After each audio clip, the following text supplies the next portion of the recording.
Why do I personally think that Gran Paradiso is the best 4,000 metre peak?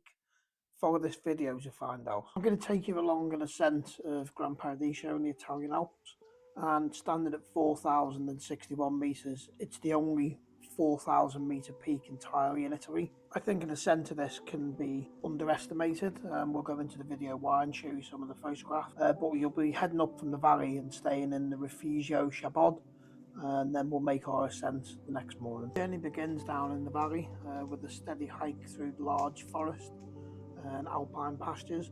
The path is well marked but climbs consistently to about 900 metres of ascent to reach the Chabod hut in total. After 2 or 3 hours, the Rifugio Chabod comes into view, and by this time you're glad that it is. 2,750 metres. It's perfectly positioned for the Northwest Glacier route, and inside the hut is a welcoming atmosphere, hearty Italian food, dorm bunks, and a terrace with incredible views over the Alps. Honestly, it's probably the best hut that I've stayed in personally. Like most alpine ascents, the night is short, and after dinner and a gear check, it's lights out early if you don't get woke up by people in the dorms clattering about, but that's part of alpine hut life. Climbers clipping into harnesses and tightening boots, and heading out on the headlamps in the morning is quite a spectacular sight really, and it's one of the things I love about the Alps.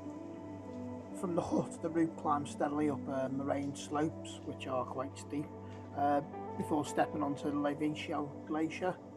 It's at this point that you rope up, your crampons are on if you haven't got them on already, and then you'll look at the glacier, and then it's quite a long plod upwards.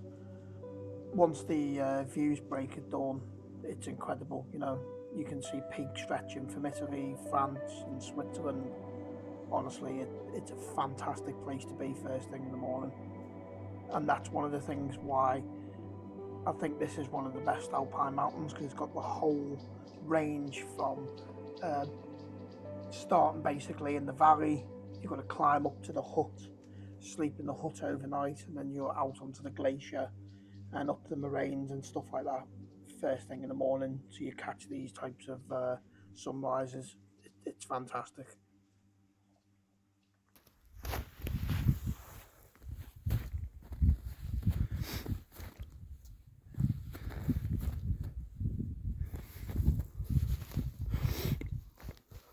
So about 4 to 5 hours from the hut, you can start seeing the final approach, and you're quite glad to get to this point because it is quite a steep ascent of that glacier. It just seems to go on and on and on, then you pull round the shoulder and you can see the top. It just looks miles out. Once you reach the top of that col there, you start getting onto the rocks proper and the ridge line proper. The day that we did it, you can see from the picture here, there's a lot of snow on it. I think most teams take the crampons off at this point because it's usually clear of snow.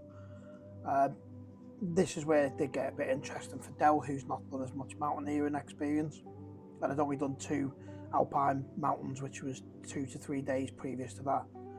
Luckily there's some bolts and stuff and pigtails you can sort of wrap the rope in or clip into, certainly when it gets to the ladder section, because there can be a little bit of a gridlock there by the look of it.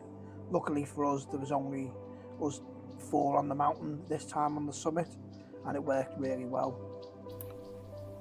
So getting to the top is only halfway. You've got to get back down, and when you traverse off the summit down, there's some pigtails and a ledge that you have to traverse across this ledge, which is very exposed. You pull around the block and you're down back onto the ridge proper itself. I don't think it's a complete beginner, this mountain. I certainly wouldn't want to be a complete novice with just a couple of us. Doing it guided is a bit different, I suppose, but you've got a lot of ascent.